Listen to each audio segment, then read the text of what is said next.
मांसाहारी होते हैं उनका जब जन्म होता है तो आंख बंद करके होता है।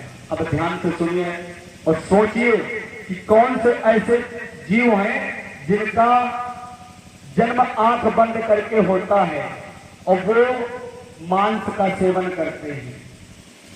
समझो, कुत्ते का जब जन्म होता है पिल्ले के रूप में तो उसकी आंखें बंद रहती हैं और वो क्या करता है, मांस खाता है। फिर उसके बाद शेर की आंखें बंद होती हैं, वो भी मांस खाता है। बिल्ली जब जन्म लेती है तो बिल्ली की आंखें बंद होती है, वो भी मांस खाती है।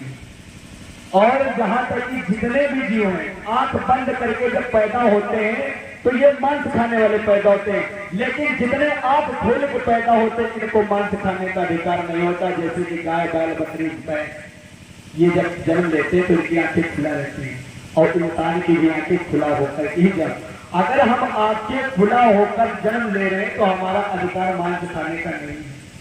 और ना तो हमारे ऐसे दांत हैं, जो हमारे दांत हैं आज देखा होगा जो कुत्ते के दांत होते हैं वो नुकीले होते हैं, मांस नोचने वाले। शेर का दांत होता है मांस नोचने वाला, बिल्ली का दांत होता है मांस नोचने वाला। क्या हमारे दांत मांस नोचने वाले बने? इतने बढ़िया सुंदर सुंदर भोजन है, बढ़िया पदार्थ है, आराम से सेवन करो इनका। क्या हड्डी नोचने के लिए बने? नहीं, परमात्मा ने हमें मानव बनाया और हम मानव का कर्तव्य भूल गए। इसी तरीके से गलत प्रचार प्रसार जब हो गया तो बड़ी प्रथा चली आ रही, जबकि ये बिल्कुल नहीं होनी चाहिए। तो महाराज इधर नारद ने कहा कि ये जो तुम देख रहे हो तो ये केवल तुम्हारे मरने का इंतजार कर रहे हैं। क्या? मरने का इंतजार कर रहे हैं। और जिस दिन तुम्हारी मृत्यु हो गई उस दिन तुमको ये इतना मारेंगे कि तुम्हारी समझ में आ जाएगा। आज वो जो राजा है प्राचीन वैद्य वो डर गया, उसको नारद ने जड़ भरत की कथा सुनाई। कहने लगे कि एक पुनर्जन्म जब होता है, अगर आपके जैसे कर्म होंगे उसी कर्मों के अनुसार आपको फल भोगना पड़ेगा, उन्हीं कर्मों के अनुसार। तो हम ऐसे कर्म करें कि हमारे अगर दूसरा जन्म हमें प्राप्त हो तो कोई सूकर कुकर और या फिर अन्य कोई जीव जंतु का ना हो। अगर मानव है तो मानव जैसा अगर कर्म कम से कम इतना हो सके कि हम मानव ही बन करके हैं। अगर हम ना देव बन पाए, देवता ना बन पाए तो मानव ही बने रहे, लेकिन हम मानव बनने के काबिल भी नहीं रहेंगे। ऐसे कर्म करते हैं और कर्म की प्रधानता है कलिकाल में। जैसा कर्म करोगे वैसा फल प्राप्त होगा। अगर इस जन्म में आप कर्म गंदा किया है, गंदे कर्म किए और सोचो आपका शरीर छूट गया, गंदे कर्म करते करते आपका शरीर छूट गया, तो आप ये मत समझो कि हम आजाद हो गए।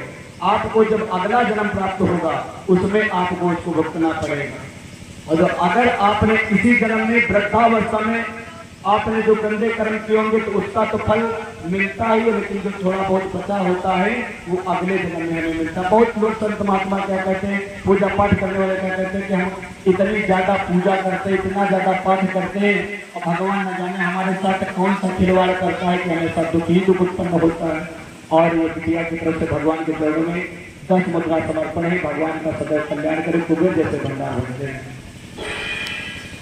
होते हैं बाजे बाजे मनाई का कहीं कहें कि ये सब गलत है। हम पूजा करते हैं, हम पाठ करते हैं और हम भगवान का बहुत मानते हैं और भगवान हमारा सुनत नहीं है, तब हम हमारे पे तकलीफ डाले पड़े हैं भगवान। इसका कारण पता क्या होता है? इस जन्म में जो आप कर रहे हो, इस जन्म में जो आप कर रहे हो ये आपका अगले जन्म में आपको मिलेगा, और जो अगले जन्म में आपने किया होगा वो आपको इस जन्म में भोगना पड़ेगा। अब देखो ये कोनो आदमी कहा कि भैया वो इतने खराब मनाई है, इतने गंदे मनाई है, और देखो जब उनकी भंडार भरा पड़ा है, बहुत बढ़िया प्रसन्न रहते, कोनो न दुख न तकलीफ। तो कारण क्या है? उनका प्रारब्ध है।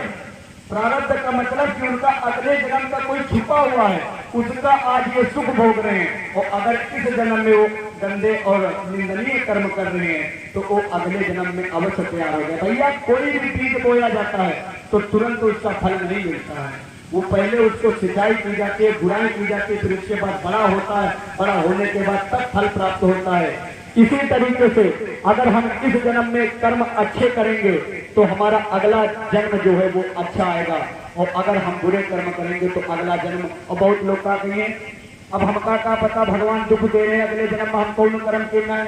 अरे अगले जन्म में जो किया था आपको अब पता हो गया, लेकिन अब यो सोचो कि यो जन्म जो हमका मिला है तो यो गलत ना हो पाए, ताकि हमारा जो आने वाला जन्म है वो हमारा शुद्ध हो जाए, ये हो जाता है। जय जय श्री राधे, जय जय श्री राधे।